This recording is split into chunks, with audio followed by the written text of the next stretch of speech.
আমার চ্যানেলে সবাইকে স্বাগত। আমি আজকে আপনাদের শেয়ার করব তালের বড়ার রেসিপি। তবে এই তালের বড়ার রেসিপিটা একটু স্পেশাল এই কারণে, কেননা এই রেসিপিটা প্রায় 100-150 বছরেরও পুরনো একটা রেসিপি, যেটা আমার ঠাকুমা তার শাশুড়ি মায়ের কাছ থেকে শিখেছিলেন। খুবই সুন্দর হয় এই তালের বড়াটা, ভীষণ সফট হয়। তো চলুন দেখিয়ে দিই কীভাবে এটা তৈরি করতে হবে।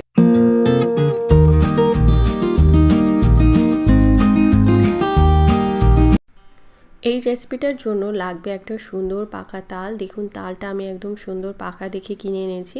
এই তালটা এরকম কালো দেখে কিনবেন, যেটা পুরোপুরি পাকা হবে, নিচটাও কালো থাকবে। এরকম পাকা তাল দিয়ে করলে না বড়াটা খুব ভালো হয়, মিষ্টিও হয়। এটাকে একটু থেতলে তারপর এর খোসাগুলোকে আমি ছাড়িয়ে নেব। তো অনেকে লাল তাল পছন্দ করে, তবে আমার মনে হয় পার্সোনালি কালো তালটা বেশি ভালো হয়। এর মধ্যে অনেক পাল্পও বেশি হয় আর কালারটাও সুন্দর হয়। এর উপরে এই অংশটাকে ফেলে দিতে হবে, এটা থাকলে তেতো লাগার চান্স থাকে। তো এবারে এই আটিগুলোকে ছাড়িয়ে আমি একটু জল দিয়ে এটাকে নরম করে রাখবো। বেশি জল দেব না, তাহলে আবার এর পাল্পটা অনেক ঘন হয়ে যাবে। হাত দিয়ে একটু চটকে জাস্ট এটার আমি খোসাগুলোকে নরম করে নেব আর কি। এবারে আমি এরকম গ্রেটার দিয়ে এটাকে গ্রেট করে নিচ্ছি, এতে করে খুব গাঢ় পাল্প বার হবে আর খুব তাড়াতাড়ি এর থেকে আমি পাল্পটা বার করে নিতে পারবো। এবারে একটা মশারি বা কোনো মোটা কাপড় দিয়ে এটাকে ছেঁকে আঁচটাকে সরিয়ে দিতে হবে। আপনারা তালের পাল্প স্টোর করতে পারেন, সেক্ষেত্রে কী করে করবেন আমার শর্ট ভিডিওতে আমি দেখিয়েছি, দেখতে পারেন। এখানে আমি 3/4 কাপ মতন সুজি আধ ঘন্টা আগে ভিজিয়ে রেখেছি। এবার একটা মিক্সিং বোলের মধ্যে 1 কাপ পরিমাণ তালের পাল্প নিচ্ছি। এর গাঢ় ভাগটাই নিতে হবে, মানে তালের পাল্পটা যেন গাঢ় হয়। এর মধ্যে অল্প একটু নুন দিচ্ছি আর 1 কাপ পরিমাণ দিয়ে দিচ্ছি নারকেল কোড়া। এবারে জল ঝরিয়ে রেখেছিলাম এই সুজিটা দিয়ে দিলাম, যেটা আমি ভিজিয়ে রেখেছি, আর দিয়ে দিচ্ছি 1/2 কাপ পরিমাণ গোবিন্দভোগ চালের গুঁড়ো। অবশ্যই এই রেসিপিতে গোবিন্দভোগ চালের গুঁড়ো দেবেন, এই বড়াটার মধ্যে খুব সুন্দর গন্ধ হবে। এর মধ্যে 1 কাপ চিনি দিচ্ছি। তারপরে আমি অবশ্য আরও চিনি অ্যাড করেছিলাম 1/4 কাপ মতন।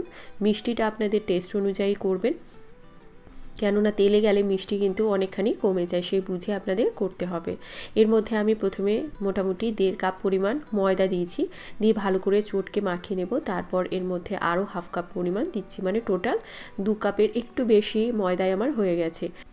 ময়দাটা না কম বেশি লাগতে পারে, ওটা মানে তালের পাল্পটা কীরকম পাতলা ওটার উপরে নির্ভর করছে। এর মধ্যে আমি একটু মৌরি দিয়ে এটাকে এবারে এই ব্যাটারটাকে খুব ভালো করে হাত দিয়ে এরকমভাবে ফেটে নেব। মোটামুটি 10-15 মিনিট ধরে এই ব্যাটারটাকে ফেটবেন, তাহলে এর মধ্যে প্রচুর এয়ার তৈরি হবে, যাতে করে এই বড়াটা অনেক বেশি ফুলবে, একদম ফোলা ফোলা হবে আর সফটও হবে।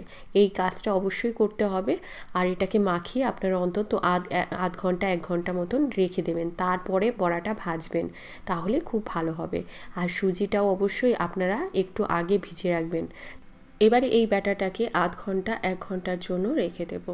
এবারে কড়াইতে তেল গরম করে, তেলটা মিডিয়াম গরম হলেই এর মধ্যে ছোট ছোট করে এরকম করে তালের বড়া দিতে হবে। আপনারা হাতের এই ফাঁকা দিয়ে এরকম করে দেবেন, আমি যেভাবে দিচ্ছি দেখুন, সেভাবে দিলে না গোল শেপ হয়, সুন্দর হয়।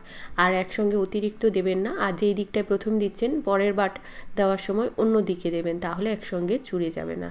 তো একসঙ্গে বেশি দিলে না একসঙ্গে লেগে যাবে, ভালো হবে না।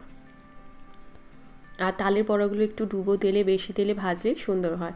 দেখুন তালের বড়াটা কত ফুলে গেছে, আপনারা দেখেই বুঝতে পারছেন। তো এগুলোকে গোল্ডেন ব্রাউন করে ভেজে নেব। আঁচটাকে মিডিয়াম টু লো করে করে ভাজতে হবে। হাই আঁচে করলে উপরে কালার এসে যাবে, কিন্তু ভেতরে কিন্তু কাঁচা থেকে যাবে। সেই জন্য মিডিয়াম টু লো করেই তালের বড়া ভাজতে হবে। তো এইভাবে তালের বড়াগুলোকে ভেজে আমি নামিয়ে নেব। তো আপনারা এইভাবে তালের বড়া তৈরি করুন। তালের বড়া তার আগেও আমি অনেক রেসিপি তালের বড়া দিয়েছি, তাছাড়াও তালের অনেক রেসিপি রয়েছে আমার চ্যানেলে। যেরকম আমার মায়ের একটা স্পেশাল তালের বড়া হয়, সেটা একটু আলাদা।